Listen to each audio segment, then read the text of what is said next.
E nós começamos o Liberdade de Opinião indo direto para o Rio de Janeiro. Vamos conversar com o jornalista Sidney Rezende. Fala, Sidney, bom dia. Olá, bom dia, Colombo, senhoras e senhores, bom dia também. Colombo, lá no finalzinho eu quero te pedir um favor, tá? Então dá um tempinho de 10 segundinhos que eu quero pedir um favor, tá bem? Para você, mas depois, no finalzinho. Você não quer adiantar para eu já começar a pensar? Porque se for uma fria, eu já começo a procurar saídas agora. É uma coisa muito tranquila, vai ser bem calmo, lá no finalzinho, não tem pegadinha não. Eu posso imaginar, tá certo então. Bom, Deus me ajude. O líder do governo na Câmara, deputado Ricardo Barros, e o presidente do Supremo Tribunal Federal, Luiz Fux, divergem sobre o que tem atrasado a pauta no Congresso Nacional. Ricardo Barros critica, por exemplo, o Ministério Público e o Judiciário. Diz que eles se intrometem em assuntos em que não devem se intrometer e acabam parando o país. Já o ministro Fux faz críticas sobre a excessiva judicialização da política, especialmente problemas que deveriam ser resolvidos lá pelo Legislativo. Nós separamos aqui um trecho da fala de cada um deles. Nós estamos com uma grande dificuldade no apagão das canetas.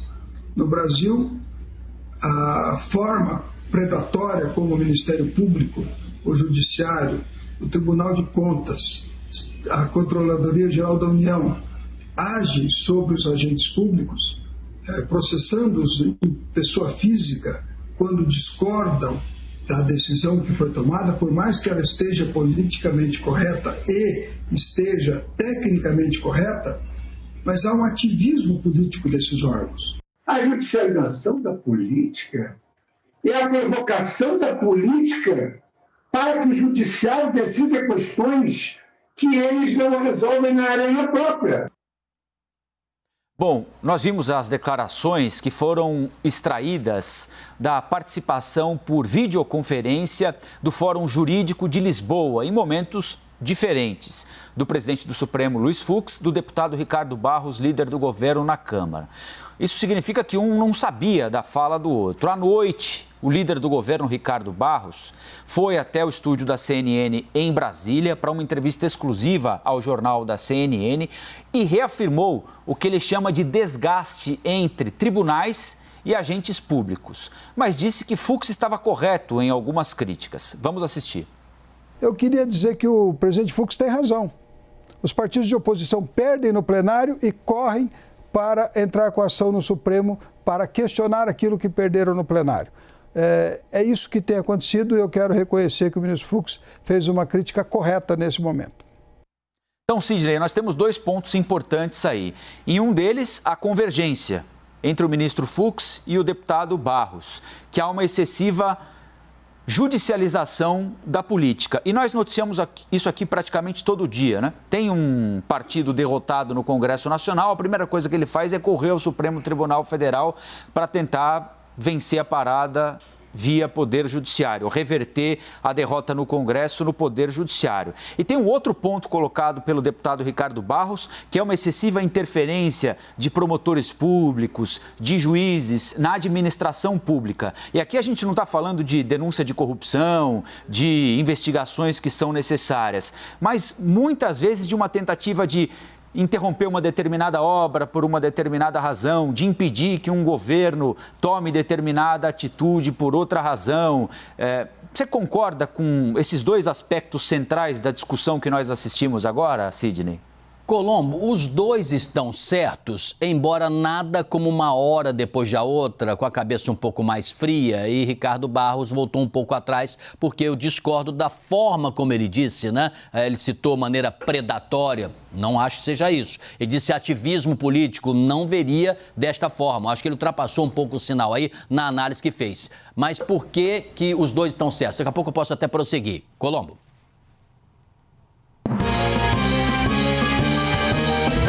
Breaking News, CNN.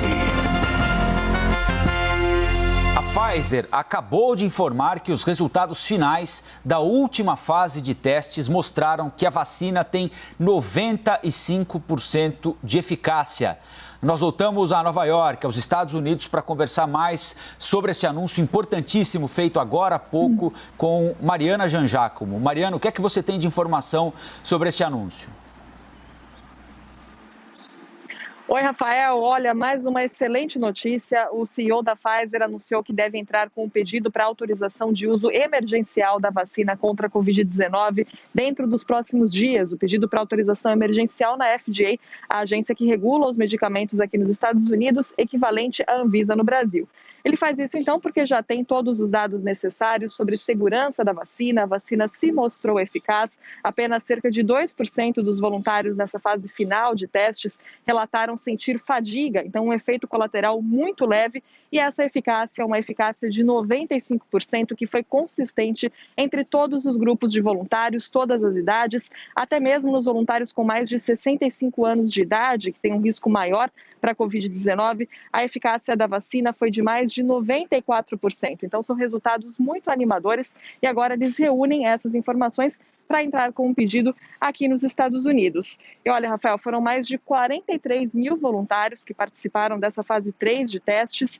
170 deles pegaram a Covid-19, só que desses que contraíram a doença, só 8 receberam doses da vacina. Então, por isso, os cientistas chegaram a essa conclusão dos 95% de eficácia. Agora eles entram então com um pedido na FDA, também em outras agências regulatórias pelo mundo. A Pfizer já disse que deve produzir 50 milhões de doses até o final do ano, o que é suficiente para imunizar então 25 milhões de pessoas, já que essa vacina é aplicada em 2 doses. E no ano que vem, a Pfizer deve produzir mais 1 bilhão e 300 milhões de doses. Então, uma dose de vacina, né, que a gente espera que cheguem à população mundial. Uma ótima notícia, lembrando que a OMS, a Organização Mundial da Saúde, disse que esperava uma vacina com 50% de eficácia, preferencialmente 70%. E a gente tem essa notícia, então, na manhã desta quarta-feira, de 95% de eficácia da vacina da Pfizer, isso comprovado depois da finalização da fase final de testes dessa vacina. Rafael. Mariana, uma última pergunta. Entre este pedido que está sendo feito pela Pfizer e a autorização da FDA, há alguma previsão de tempo? Porque a FDA também deve acelerar a avaliação que faz da vacina da Pfizer. Há alguma perspectiva de tempo entre uma coisa e outra? Rafael, ainda não dá para saber exatamente quanto tempo vai levar, mas com certeza a FDA vai acelerar esse processo. E a expectativa, o que já se falava aqui nos Estados Unidos, quando a Pfizer anunciou os resultados preliminares, né, e disse que a eficácia era de mais de 90%, era que a vacinação começasse entre dezembro e janeiro para grupos prioritários. É uma vacinação, então, em etapas. Primeiro serão vacinados os profissionais de saúde, de emergência, os grupos mais vulneráveis, pessoas nos grupos de risco, idosos, e aí depois a vacinação vai para a população em geral. Então, imagina-se que até o final do ano essa vacinação possa começar, mas a gente ainda não sabe ao certo. Com certeza a FDA vai acelerar aí esse processo. Era a notícia que todo mundo esperava, né, Rafael? Sem dúvida alguma. Mariana Janjacomo, direto de Nova York, nos Estados Unidos. Breaking news na programação da CNN. A Pfizer anunciando que a vacina que está produzindo com a BioNTech tem 95% de eficácia. Vai pedir imediatamente autorização para a FDA, que é o órgão equivalente à Anvisa lá nos Estados Unidos, para iniciar a aplicação na população dos Estados Unidos. Até o final deste ano, no mais tardar começo do ano que vem, embora não haja neste momento uma previsão adequada do tempo que levará entre o pedido e a aprovação da FDA. Lembrando que ontem a Moderna, uma outra farmacêutica, anunciou que a vacina que está produzindo tem 94,5% de eficácia. Coronavac, que está sendo produzida na China pela Sinovac, em parceria com o Instituto Butantan, 97% de eficácia. Sputnik, que está sendo produzido pela Rússia, 92% de eficácia. Ou seja, aos poucos o mundo vai encontrando vacinas eficientes para o combate ao coronavírus. É claro que elas ainda estão em etapas diferentes de desenvolvimento, nem todas estarão ao mesmo tempo à disposição da população, mas são excelentes notícias que têm chegado praticamente todos os dias a respeito de estudos que têm sido feitos, desenvolvidos no mundo na busca por uma vacina contra a Covid-19. Você é pé quente, hein, Sidney? Todo dia nesse horário aqui chega uma boa notícia sobre vacina. Espetacular, espetacular. Cederia todo o meu horário aqui para termos notícias boas como essas. Retomando aqui, eu vou dar 2 exemplos. Fiquei pensando aqui como é que eu vou explicar para a retomada, né? Nós tivemos de um lado o deputado Ricardo Barros dizendo o quê? Que órgãos do aparelho judiciário estão atrapalhando o bom funcionamento político. O que não estava na gravação que você disponibilizou há pouco, antes dessa informação de Breaking News, Colombo, ele dizia que estes órgãos estão agindo de maneira ativista, que estão fazendo de maneira predatória o trabalho deles, atrapalhando a política. Porque, na verdade, o que Barros gostaria é que não houvesse impedimento de liberação de verbas do governo para deputados investirem, aplicarem em suas bases eleitorais. É essa a reclamação dele. Então, por que eu disse que ele está certo e Fux também está, que é o presidente do Supremo Tribunal Federal? Ele está certo na medida que tudo que se puder discutir no âmbito da política sem precisar ir para a justiça é o ideal. Então, ele está certo nesse aspecto, né? Não na forma como ele disse, eu realmente discordo. Vamos voltar agora para o presidente Fux. O que diz o Fux? Olha, o Supremo, por exemplo, né, ele pode responder só pelo Supremo, né? O Supremo é provocado. Então a gente só responde quando tem a provocação. Daí me parece aquele exemplo, você deve ter visto na sua infância, Colombo, e o senhor, a senhora também, na escola, que o garoto fala assim, professor, ele pegou minha caneta, pegou minha borracha e pegou meu lápis. Aí a professora vai lá, pega, devolve, ou manda o amiguinho devolver. Aí quando a professora vira as costas, um coleguinha aponta a língua pro outro, né?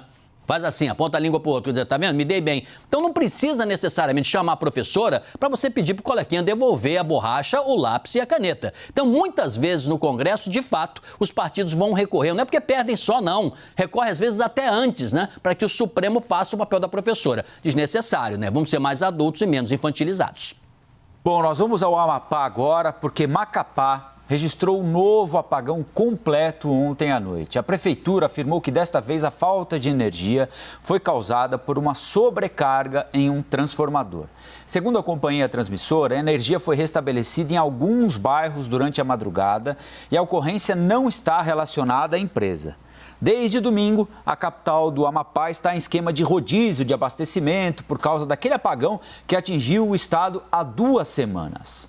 A ANEEL, que é a Agência Nacional de Energia Elétrica, afirmou que espera finalizar um relatório sobre as causas do problema de energia em 10 dias. Ainda sobre aquele primeiro apagão, quando a promessa dos 10 dias foi feita, não tinha ocorrido o segundo apagão ontem à noite.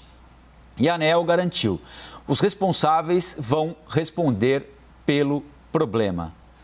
Sidney, o que falar sobre o Amapá? O que falar sobre essa sequência de apagões, sobre essa sequência de promessas feitas por autoridades? Não vai voltar em 72 horas, em 1 semana, em 3 dias, em 4 horas.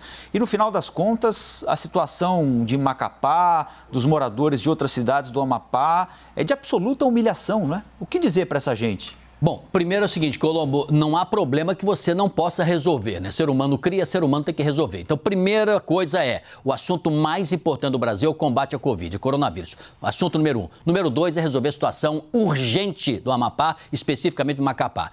Terceiro, é preciso criar um comitê de crise absolutamente blindado, centralizado para resolver o problema. Por quê? Porque lá a prefeitura diz o seguinte: houve uma sobrecarga do transformador da subestação da cidade. Tudo ontem. Daí você vai no Ministério de Minas e Energia, eles dizem assim: o sistema elétrico apresentou estabilidade e as causas estão sendo investigadas. Você agora há pouco diz, a ANEEL ainda vai levantar os dados. Então, cada um está falando uma coisa. Para começar, tem que ter uma centralização, acabar com o disse-me-disse para resolver o problema. Terceiro ponto, o presidente da República já devia ter ido lá e levado os melhores técnicos e engenheiros da máquina pública federal para solucionar de vez. Gente, não pode ficar sem energia 1 hora, não pode ficar 1 hora e 5 minutos, não pode ficar 1 hora e meia, quiçá dias, não pode ficar mais semanas. Isso é terrível, não adiantará nada. Auxílio emergencial se a população com dinheiro na mão não tiver o que comprar, onde comprar, porque não tem refrigeração, não tem sistema funcional de comunicação, não tem hospital que possa atender emergencialmente, não tem segurança pública. O desespero é absoluto. Nós temos que parar e priorizar o que está acontecendo lá. Eu tenho para mim que é preciso, ser humano para resolver, pegar as melhores cabeças que o governo federal tenha e botar o gabinete para lá. O ministro de Minas e Energia tem que ficar lá, não é em Brasília, para ele comandar em loco o que está acontecendo. Nós estamos virando as costas para o problema. Se fosse no Rio ou São Paulo, a solução já teria saído há muito tempo. Você acredita em punição depois de tudo isso que está acontecendo lá, Sidney? As coisas vão às últimas consequências mesmo? Eu não sou punitivista, mas eu sou realmente uma pessoa que pensa que se tem que ter decisões firmes para solucionar. A punição para depois, porque se eles não sabem nem o que causou o problema, já se disse tudo. Tudo começou com um raio. Lembra dessa história? Ah, caiu um raio. Ora, meu Deus do céu, se fosse uma guerra, hein? Se fosse uma bomba, então, em cima do local onde o raio teria caído. Depois se viu que não era raio coisa nenhuma. E já faltava energia antes, e não é solar. Nós já comentamos isso aqui. Então, provavelmente sim, haverá responsabilização depois, inclusive as empresas nacionais e estrangeiras que são as legalmente responsáveis por essa distribuição de energia elétrica, geração e distribuição, vão ter que dar, a partir de pareceres técnicos, respostas consequentes e, com certeza, haverá punição. Mas não necessariamente agora. Agora, Colombo, tem que resolver o problema. Comitê de crise urgente, tem que centralizar isso e resolver para ontem. Depois a gente senta e vê de quem é a culpa. Bom, o Palácio do Planalto avisou ao presidente do Senado, Davi Alcolumbre, que é do Amapá, que a Advocacia Geral da União vai recorrer da decisão da Justiça que determinou o pagamento de 2 parcelas de R$ 600 como um auxílio emergencial para os moradores do Amapá atingidos pelo apagão. Na última sexta-feira, o juiz João Bosco Soares da Silva, da 2ª Vara Federal Cível do Amapá, determinou o pagamento desse dinheiro. Sidney, os moradores do Amapá atingidos pelo apagão devem ser recompensados com esse dinheiro? Sim, devem ser recompensados, não resta a menor dúvida. E claro que uma ajuda emergencial, por isso o nome emergencial, ela é imediata, ela é para agora, ela pode não resolver os problemas, mas ela é necessária. Isso é o que se pode fazer na tranquilidade, entre aspas, de Brasília, nos gabinetes do Executivo, no Poder Judiciário e no Poder Legislativo. Para isso, Davi Alcolumbre ser de lá não deixa de ser importante. Randolfo Rodrigues é um senador também da oposição importante, que também é de lá, pode colaborar também. Nós temos aí oposição e situação para resolver. Agora, mais uma observação complicadora. Como uma eleição para a prefeitura da capital poderá ser feita com tranquilidade nesse ambiente totalmente desregulado? Para o ano que vem não pode ficar, concordo plenamente. Mas nós teremos aí um outro problema, hein? Deve estar um jogo de empurra desgraçado. Por isso que eu defendo a ida do ministro de Minas Energia para lá para resolver e até a visita pessoal do presidente da República. Quando um presidente da República ele comparece, ele bota para andar com muito mais velocidade. O sistema é presidencialista. O presidente já deveria ter ido lá. O aumento de casos e mortes por coronavírus registrado nessa semana traz um novo alerta ao país. Só agora, na terça-feira, registramos mais de 35 mil novos casos e 685 mortes. São dados do Ministério da Saúde. Hospitais importantes, particulares, em São Paulo, como Albert Einstein, Sírio-Libanês, HCOR, já alertam para um aumento da ocupação de leitos. No caso do Sírio-Libanês, por exemplo, as internações, Sidney, voltaram ao mesmo patamar de abril, auge da pandemia. Bom, Sidney, o número de internações, de casos, de mortes tem aumentado. Que medidas o poder público deve tomar a partir dessas informações que estão sendo transmitidas por hospitais importantes, de cidades importantes, para evitar que a gente chegue àquele mesmo patamar lá do começo do ano? Colombo, eu tenho para mim que nós temos que separar as coisas. O que está acontecendo aqui não tem nada a ver com o que se discute como eventual segunda onda na Europa. São coisas diferentes. O segundo ponto, e lembrando até que no Rio de Janeiro nós tivemos aí um crescimento de 49% na média móvel de mortes. Então é mais ou menos a semelhança com a tendência de algumas importantes cidades brasileiras, como você relatou, a cidade de São Paulo, que mostrou um aumento de 29,5% dos novos casos de Covid.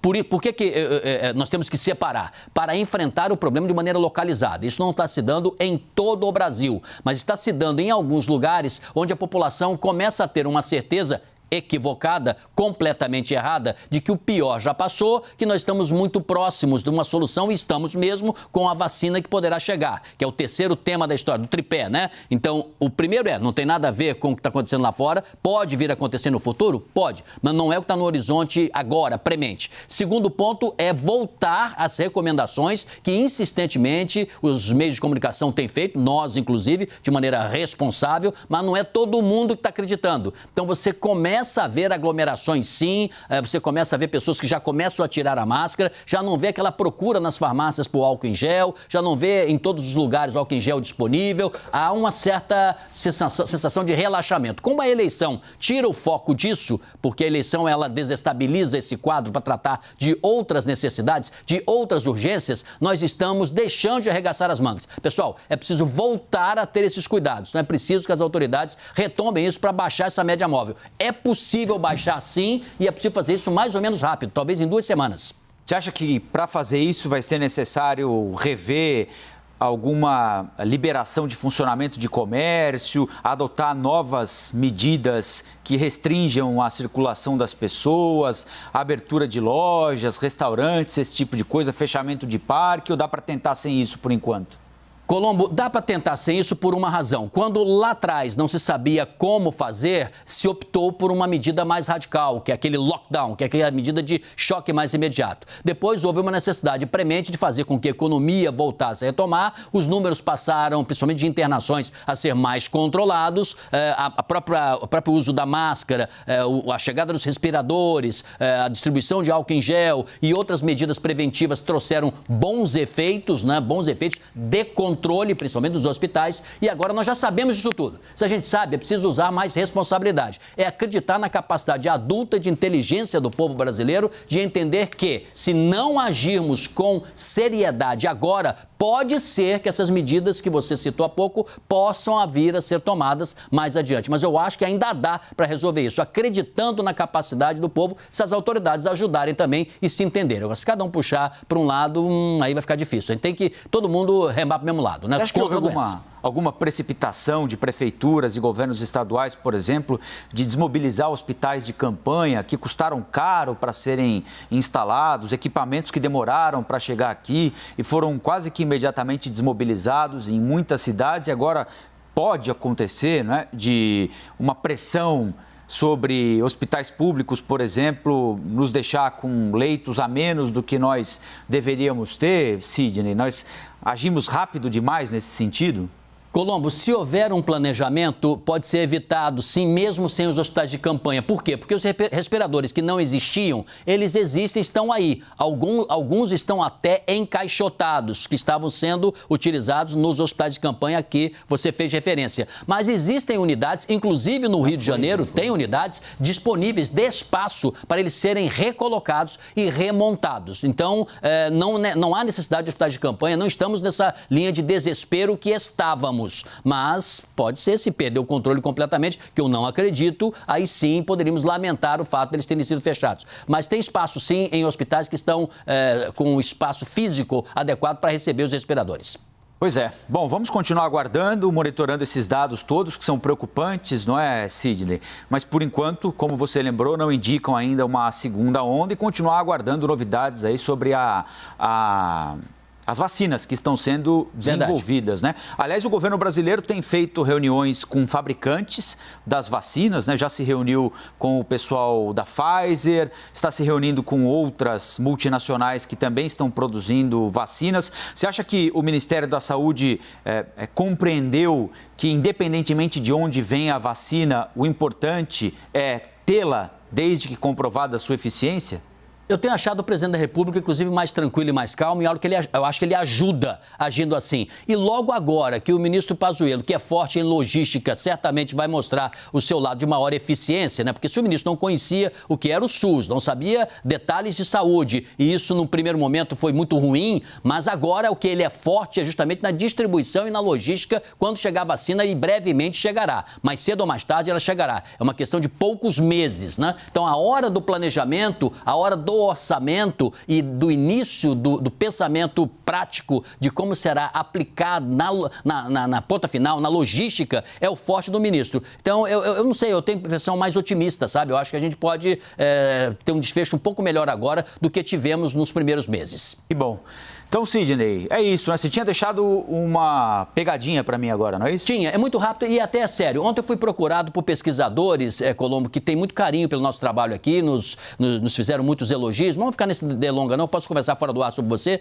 E eles analisaram com pesquisas, cruzamento de dados, observações, e eles dizem que às vezes eu desembesto e falo rápido demais. Eles veem isso como um grande defeito e dizem que o telespectador acaba não entendendo o que eu falo, porque eu falo muito velozmente. E eles estavam dizendo que eu estava um pouco fora de forma, ou porque eu venho de rádio. Então eu queria que você me ajudasse. Quando eu desembestar, falar demais, veloz demais da conta, que você diga, Sidney, fica calmo um pouquinho que o telespectador não está te entendendo. E eu quero corrigir isso. Infelizmente, Sidney, eu não vou poder te ajudar, porque eu sofro desse mesmo mal. Eu não acho que você fale rápido demais.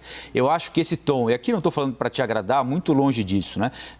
Porque todo mundo já sabe da minha admiração por você, como profissional, como amigo, mas acho esse tom importante, porque ele prende a atenção das pessoas. A mim não incomoda, muito pelo contrário, agrada. Agora pode ter alguém que Mas incomoda que não alguns, goste. viu? Incomoda, Colombo. Eu tenho recebido algumas observações informais. E estes técnicos e especialistas em pesquisa e tal fizeram esta e outras críticas que eu já estou corrigindo. Mas se você não acha isso, fico muito feliz. Se o senhor e a senhora também não, ótimo. Mas se parte que está nos acompanhando concordar com esses especialistas, peço desculpas e vou tentar corrigir. Até porque eu sofro desse mesmo mal. Essa formação em rádio que nos faz falar com um pouco mais de energia, com um pouco mais de rapidez e às vezes a gente acaba pecando mesmo na velocidade. Eu também já sofri essa crítica. Agora, se a crítica vier da chefia, eu prometo passar a você imediatamente, tá bom, Sidney? Não, mas a chefia deve fazer as observações e faz sempre muito pertinentemente. Eu também ouço com humildade, viu? Vamos fazer o melhor. Obrigado, senhora, pela audiência, hein? O que eu ouvi ontem foi espetacular. Obrigado, hein? Oh, Sidney, esse é fera, viu? Valeu, Sidney. Até Um abraço, mais. gente. Tchau, tchau. Acompanhe com o Alexandre Garcia aí o complemento do nosso papo.